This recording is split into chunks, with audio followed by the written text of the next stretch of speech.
Paraguay, there's no tax on foreign earned income. So you can have a Swiss bank account. You can set up a Swiss bank account with your Paraguayan cedula. If you're a U.S. citizen, it's going to cost you about 25 grand if you set it up with a Cook Islands trust or whatever your asset protection methodology is. But I'll never pay tax again in my life. Okay.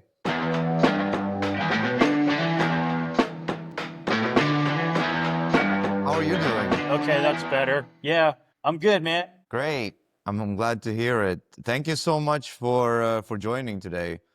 Where are you calling from? I'm in South America in a little country called Paraguay, here for a few months. Amazing. For business or pleasure? Business, yeah. I'm setting up a tax residency here. In Paraguay. Yep. That's very interesting. I've never heard anybody do that. About 90,000 people do it a year. It's the second best country next to Panama to go tax free. Yep. That's fantastic. I should look into that. Yep. Yeah, you Well, should. I'll never pay tax again in my life. how much time of the year do you have to spend there for something like that? You visit once every 3 years. That's it. Wow, Yeah. that's amazing. Okay, I really need to look into that. Is that something you're comfortable to share on the podcast, or should I keep it away? No, it's fine. Yeah, no, I'll talk about it. Okay, cool. Well, how I mean, I just want to dig a little bit more into this before we move on. How do you go about getting a residency in Paraguay? Yeah, so you need to have a clean federal criminal background check in the last country you lived in or your home country, whichever country matches your passport. You have to have it apostilled, and you do the same thing with your birth certificate. And with those two documents, you can come to Paraguay, pay about $2,000, give or take, and in 90 days, you'll have a Paraguayan cedula and RUC, which is your ID, and a 2-year residency. Your ID and a tax ID here. And but if you pay the 2K for the Paraguayan residency, you can pay yourself into your Swiss bank account from your offshore entity that you're equity stripping and pay no tax on any of that income. And you can, do that so long as you have a RUC in Paraguay, and to maintain your residency in your RUC, you come once every 3 years. That's incredible. I've never heard anything like that, and it's definitely something I should start looking into, and probably other people should too. Yeah, Panama and Dubai are two other top choices. Dubai has probably better banking infrastructure, and so does Panama, but they're a little more expensive, and the requirements are a little bit strict if you're also interested in getting a quick second passport. Panama, you're going to have to be there 6 months a year. Dubai, you're also going to have to be there for, I don't know, 90 days a year. I'm not sure about Dubai, but I really wasn't interested in that because I live in Thailand. So I'm Canadian originally, and I lived in Tampa Bay, Florida for 3 years. And then I just bailed on the West entirely, and I live in Thailand. So I didn't really want to live in Panama, and I didn't really want to live in Dubai. Um, so that really wasn't a choice. You can't get a second passport in Dubai in addition to that. But, Panama, I could have gone for a second passport, but the requirements were a little too strict. So here in Paraguay, I had the nice combination of all the things which I was going for, which was a second passport, in addition to my Canadian one, Swiss bank accounts, and a tax-free territorial tax system that I gain access to. So it was definitely worth the plane ticket and, the 2 grand. Well, I hope it works out for you. I hope that you get it if you haven't already got it. If you have, congratulations. Um, but yeah, I would great. Well, first of all, great to meet you. And before we really dig into this podcast, I'd like to give you some context. So I'm the founder of Imperial Arts, and we partner with B2B SaaS companies to help increase revenue and profitability, and acquiring new clients, basically. That's why we're interviewing leaders. I've previously had talks with Mercedes-Benz and Cisco, and now you, to gain deeper insights into this market while providing value back in the form of this podcast, and later on some shorts that you can use on your social media, and that I'll post on mine as well, to give you some exposure to my network. This usually takes around 30 to 40 minutes, and if we're quick, we can do it even faster. Does that sound good to you? Sounds great to me, man. Let's go. Sweet. Well, as far as I understand, Order Prepped, your business provides meal prep services in form of a software. Um, could you share some insights into your business and the role you play within it? Yeah, sure. I have a few businesses. Prepped is one of them. And so we're a SaaS company. We provide a white label ordering platform to meal prep businesses, which is really a niche industry. In the United States is our primary market, but we do serve clients internationally. And so we've been growing globally. We're up 6% year over year, pretty consistently. Looks like we're going to be at 30 billion globally by 2030. So we've got really good growth in this hyper niche, really, and we provide all of these meal prep companies. And I think it's important really to define what I'm calling a meal prep company too. It's food companies that deliver meals as a subscription model. Okay, so we're not restaurants, we're not doing the on demand model. What distinguishes my clients from clients of Uber Eats or DoorDash or any of these, late night sort of snack platforms is that we deal with subscriptions and we help the culinary operators get recurring subscription revenue. So we have a big Mhm. subscription billing engine that helps present their offering in a bunch of different ways. They're able to customize that. We offer their own branded mobile app. We publish it on the App Store. And we also provide a service. So we fulfill deliveries. So we're not just a software platform. We do have a delivery fulfillment service in 91% of US zip codes. We can't do it in Canada or other countries, but we do offer that in the United States. So people that sign up for Prepped and use our ordering platform get to take advantage of access to our delivery driver fleet. So all their stuff gets delivered. The charge for that gets forwarded to the customers, and it's really out of sight, out of mind for them. Amazing, amazing. And these meals can be customized based on people's diet and their goals, as I understand. Yep. Yeah. So further into the hyper niche, we have what I call the fit fam market segment.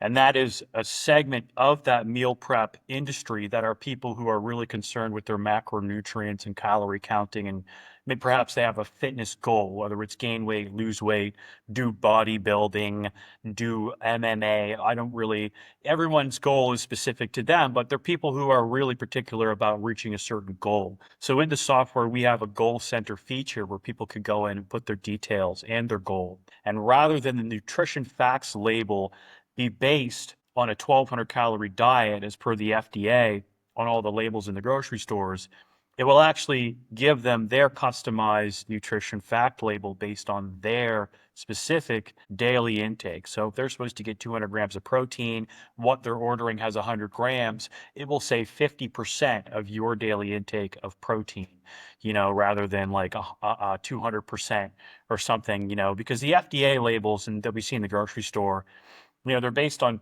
I believe in a lot of cases, they're based on a 1,200 calorie diet, which is like a child or a 60-year-old woman. So it's just not applicable to the general population. Um, we have it so that the products, as they're customized, if you add or remove meat or do double rice, it will actually adjust the nutrition fact label too. So it's tied to an ingredient level. People are going to change, they want a double meat order. The protein's going to double, the nutrition facts label is going to change in real time.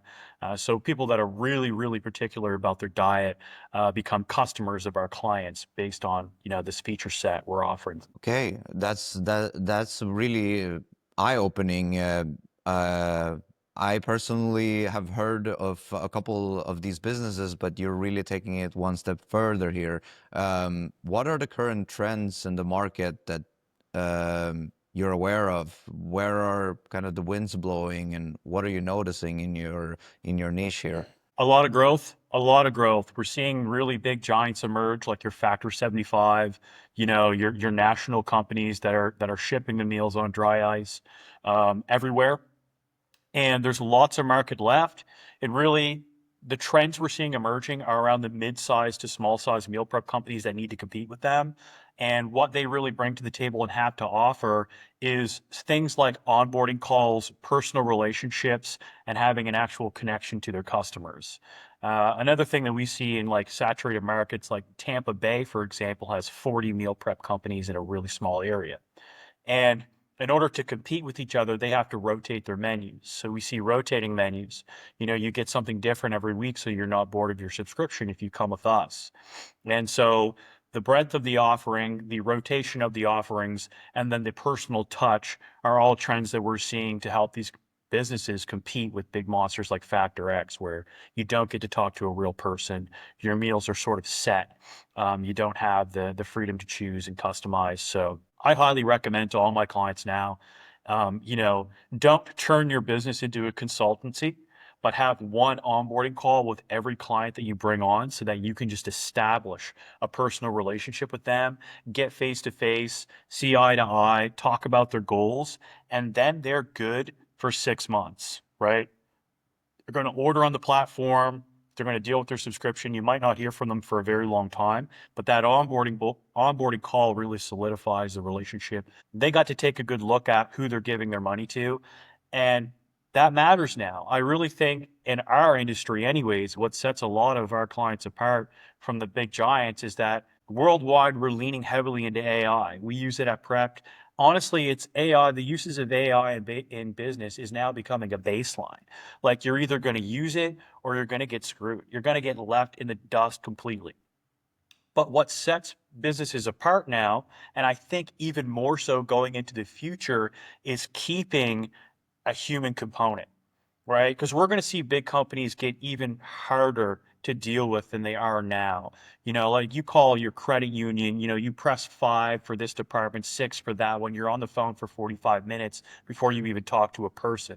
That pisses Yeah. everybody off. Everybody, but Yeah. it's not going to get better. It's just going to get worse. It's going to be AI that's going to pick up and be like, tell us your last name and your blood type, and then you move on to whatever next prompt. But if you introduce and keep and can maintain at scale at least one human interaction with your clients at your meal prep company, it's really going to set you apart from the giants. It's going to bring people in your local market to you, and it's going to make the difference.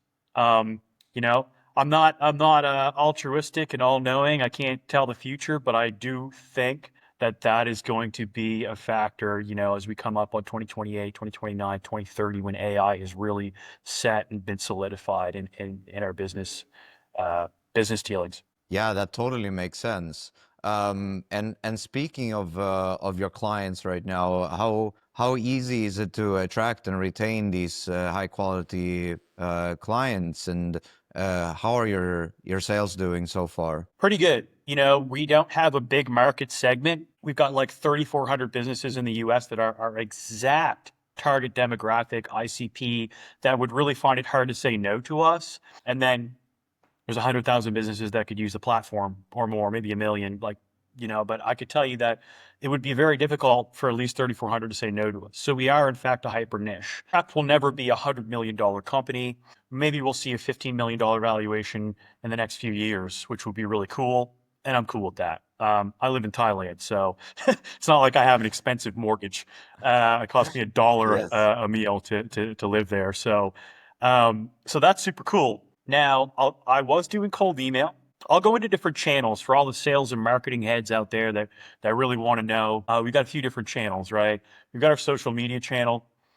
We did cold email. We did cold calling, and then SEO. Those are the 4 channels that I really tried and tested, thrown money at, and sort of done A/B testing and try to figure out what's really the real deal here. Okay. Social media ads, complete waste of time for me. And the Yeah. reason why is that when people are scrolling Instagram and they're scrolling the reels, we have an addiction to this, right? This is an addictive platform. Social media is an addiction. And I'm already soliciting to people who are literally wasting their time, right? So the person that I am targeting with this ad is wasting their time as I'm soliciting to them. So already they're not exactly the type of person that I want to reach. When you're swiping through the reels on Instagram and you tap an ad and book a call with me, the people were kind of absent-mindedly doing it, and they have what I call low intention. So they'd get on that call with me, on the sales call that I took time out of my day for, and they would say, yeah, so what do you do? What's this call again? Maybe I was thinking about doing meal prep. And it's just like, get the hell out of here, man. Like we're an established business, we're professionals, our time is valuable, get the hell out of here. So they got barely any Yeah. attention, if they even show up at all, if they're tapping Yeah. on a social media ad. All right. So that, in my Yeah. opinion, as a SaaS owner, is a complete waste of time. The second channel that we did pretty well with, but not quite well enough compared to the channels I'll save for later, is cold email. Cold email does work. You burn a lot of domains. You got to hit a lot of people. You got to hit them hard. Your messaging has to be highly, highly personalized. If it's not highly personalized, you're completely wasting your time with cold email. We did get a few clients from that. That was really great for us. But the number one is SEO. We did cold calling. Cold calling wasn't so great either, by the way. Cold calling was just okay.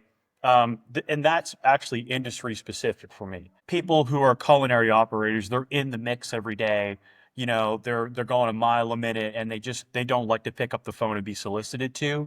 Really, that's industry specific. If you call a different industry with a cold call, you might have a lot more success. For us, SEO is the number one channel. It matters more to me than all the other three combined. We get a lot of traffic from Google, and the people that come from Google book sales calls, they show up and they buy. The reason is because these people went to Google and they typed in meal prep software, which already is demonstrating a high intention to buy. They're already intending on buying what I'm offering. They're literally actively looking for it, right? So when they click on us, and we keep about spot 3, 2, 1, 4, it really depends on the week on Google, but we're quite high up on Google, and we maintain those positions for various pages on our website. Those people are the best customers because they're established businesses. They know they're at the scale or at the juncture wherein they need to upgrade their platform. They're actively looking. They've already compared us to the competition in a lot of cases, and they're ready to buy. They get on the sales call and they say, "Hey, man, so I've got a couple quick questions. Okay, now you've answered them. How do we proceed?" They're wonderful sales calls 8 times out of 10. Yeah, absolutely. I want to circle back to some of the things that you've said here. You did mention cold email marketing and you did mention SEO. These are wonderful channels. I want to kind of dig a little bit deeper into these and see what's worked for you and what hasn't so far in terms of cold email marketing and in terms of SEO. I know you mentioned meal prep software as a keyword. Are there any other keywords for Google? And lastly, what have your sign-up numbers been so far in result of these two channels that you've been using? Yeah. Yep. So meal prep software is a great keyword for us to use.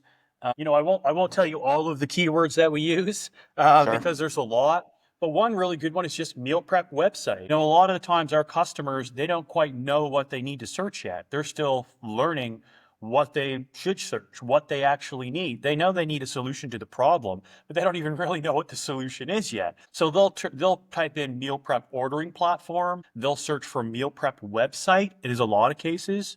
And then they land on our offer for custom software and go, "Oh, okay, this looks perfect. This powers my website and a mobile app. I want this now," right? But those two are big. Meal prep system, food ordering platform is another one we get a lot of hits on. But one we got a lot of hits on, and I mean a lot of hits on, that I actually stopped investing into was how to start a meal prep business. My website got absolutely slammed with searches for how to start a meal prep business because we targeted it at first, and I stopped because a lot of the people never made it. Most people that start businesses, they don't actually succeed. They try and fail. So, they would kind of be interested. They'd have a sales call with us and they'd be asking questions about how does meal prep work? And it's like, hey, this isn't what my sales calls are for. I'm here to sell to existing businesses who are ready, knowledgeable, savvy, and they're looking to scale. Ideally, our target customer is making $40,000 a month or more. At the time we have an initial discovery call with them. So we got rid of that keyword. If people that are new sign up, we charge them a little bit more commission. We're happy to have them, but we're not investing in that SEO keyword anymore. I see. And how much are these channels gaining you in terms of signups right now?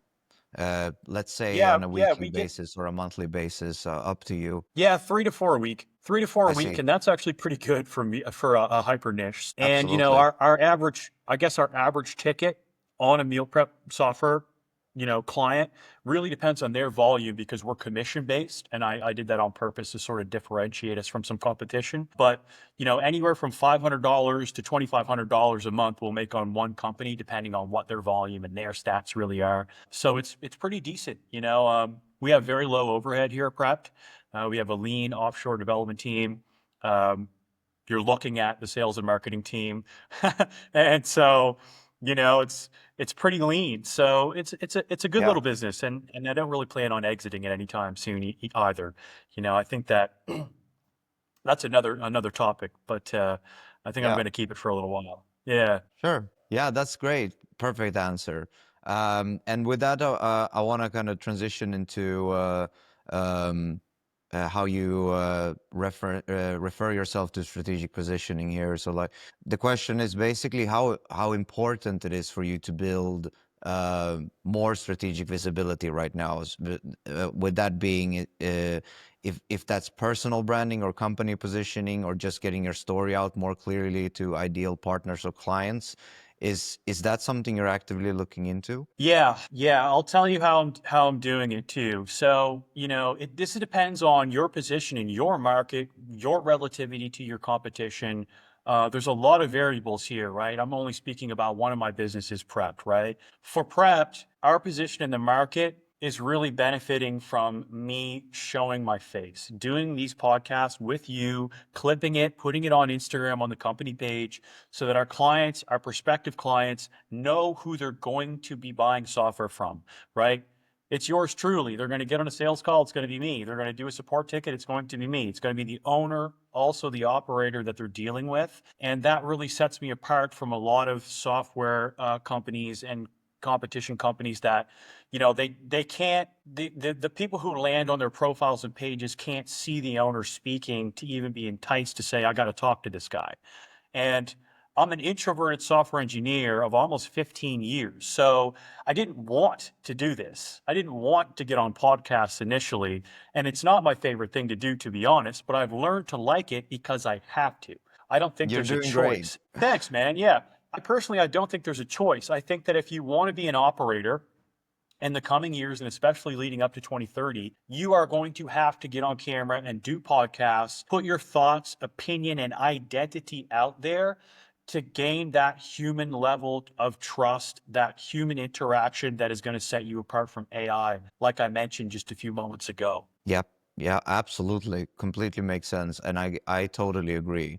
Um, so in your recent experience, would you say that your business development and client acquisition processes are where you want them to be, or are there still parts that feel slower or heavier than they should?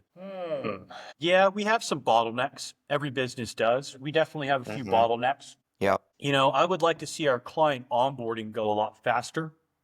Um, we offer a service that's inputting the menu, and we've tried a few different templates for them to fill out, which I give to our staff, and they input their menu for them to save them the time. It's totally optional, but most opt for it. We charge a flat fee to do this service, and in between communicating with the client about the details of the menu, getting the menu, having them understand the format and so on, it takes a couple of weeks sometimes. And I don't think we're really done optimizing that process. I think that's going to be something we're going to keep on working on until we get to a really good place with it. And it's not entirely easy problem to solve because menus are quite diverse. You would think that all food menus would be similar. They're really not. They're very, very different. Some people want the customers to customize the size of the entire dish. Hey, you get 8 ounces of the whole deal of chicken and rice. And some people say, okay, you can remove and add chicken and rice, and that's an extra fee. So really, they get quite diverse in how they're modified and how the menus come together. Some people say you want to sell 5 meals a week.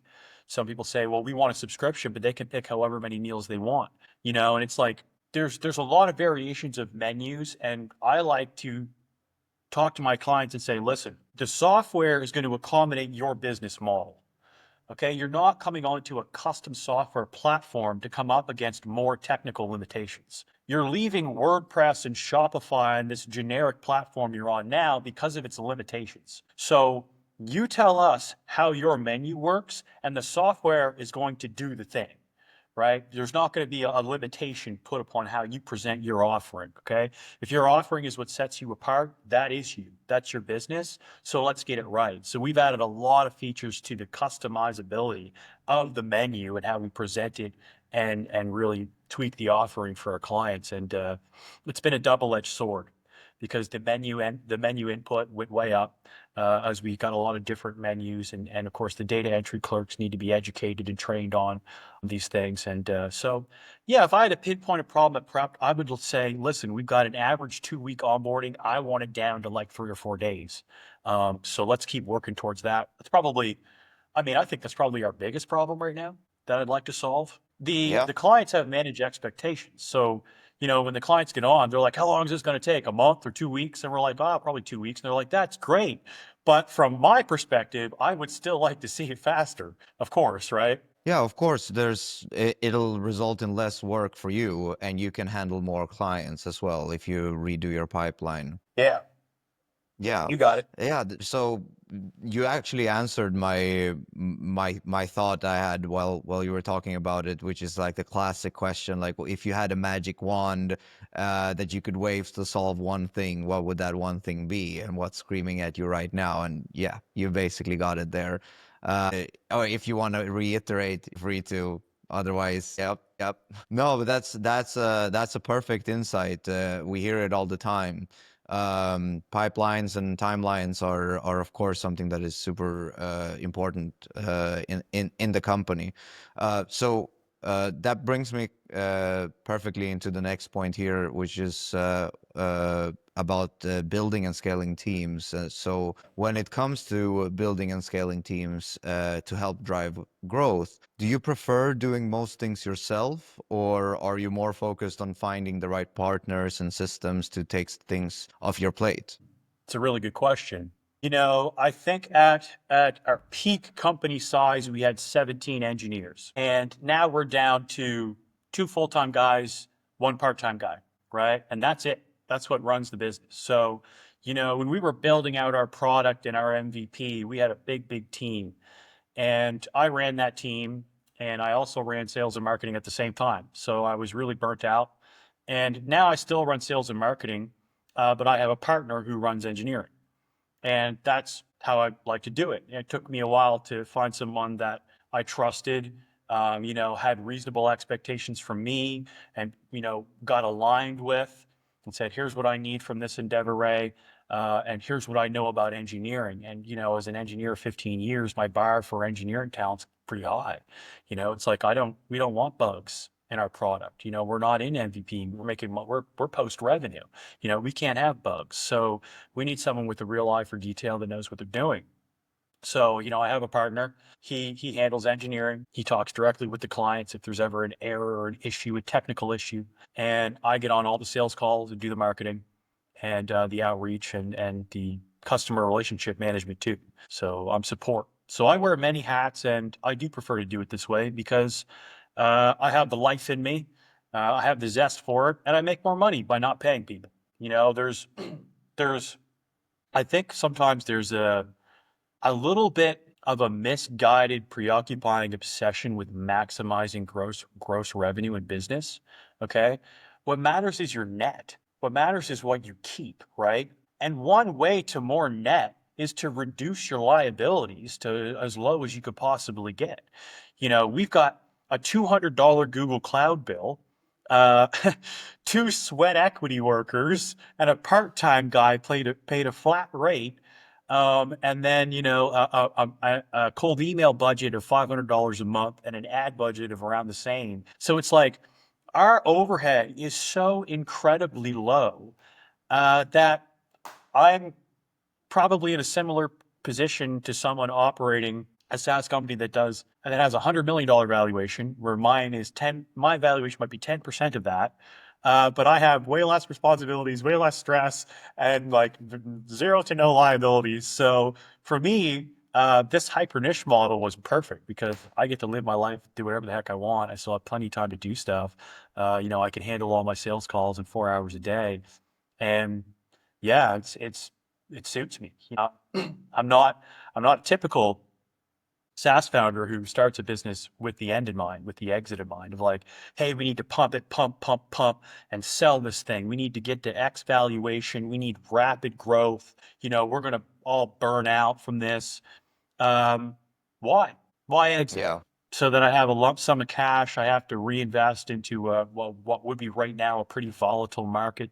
Volatile markets really depends on what instrument you're looking at, but Yeah. and get rid of my halfway passive revenue machine here to what buy real estate. I don't think real estate's the best right now. Maybe we wait a couple of years for that, or start all over again, start a new company all over again. I don't know. I'm 33. I think I'll just keep it, right? That's the most logical decision is like, this thing's going to pay me until I die. Why Yeah. sell it? Yeah. Yeah, absolutely.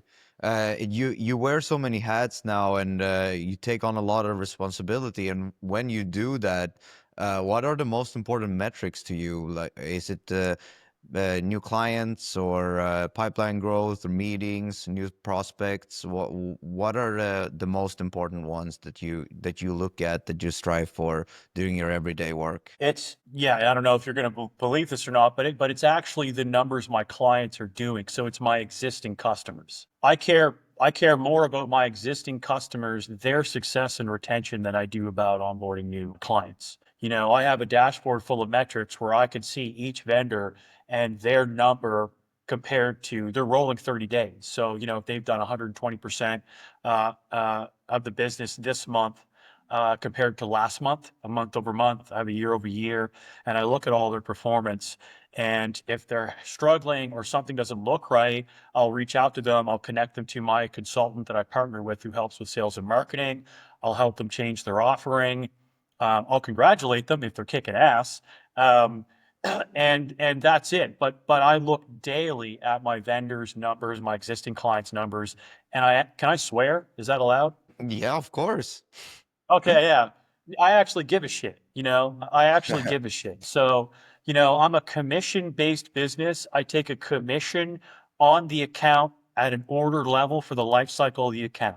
So for me, retention is super important. I want them to come onto the platform. I want them to stay onto the platform. I'm not a car salesman. I'm not doing a deal in the span of 3 days. And then after that saying later, nerd, people are with us for life. So yeah, I care more about my vendors that use the platform now than anything else. Yeah, wonderful. And I'd like to go on some of the last questions here. Um, One of the things we really love about the leaders that we interview is that they're usually really open to new ways of solving old problems. And it seems like you're doing that too in your business. How do you personally approach finding new strategies or partners to help drive growth in your business? And one of the things that we recently started doing to cut down on engineering overhead was using a tool called Cursor AI. Yeah. So, as an engineer of 15 years, my job has been taken. It's not completely taken yet, but it's about to be taken in the next 3 years. It's going to be gone. There's going to be no need for software engineers at all. We're done. We're over. That is over.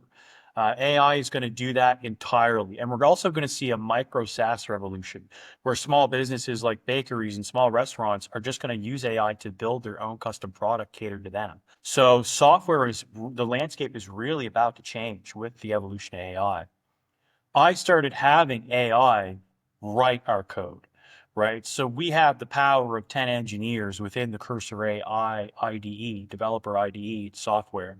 Um, for a fraction of the price. So a lot of the new features coming out, um, AI actually built for us. And so that's one big way. I didn't want AI interacting with my people. I tried it. I tried it briefly. I thought it felt really inauthentic. It wasn't working. They didn't like it. I didn't like it. So we went back to real human interactions and we implemented AI a different way. So AI is now working in the engineering department. It is employed by us to build the software. And for us, that was Fantastic. the best application of AI. I was happy to pay the fees for Cursor AI. I type in things, little features that I want. It works for 5 minutes on its own, changes a bunch of files. I have to review it. It needs an engineer to review it because it's not always perfect. But we are going to see tools like Cursor AI completely understand software requirements and execute on them perfectly, I think, in the next 3 years.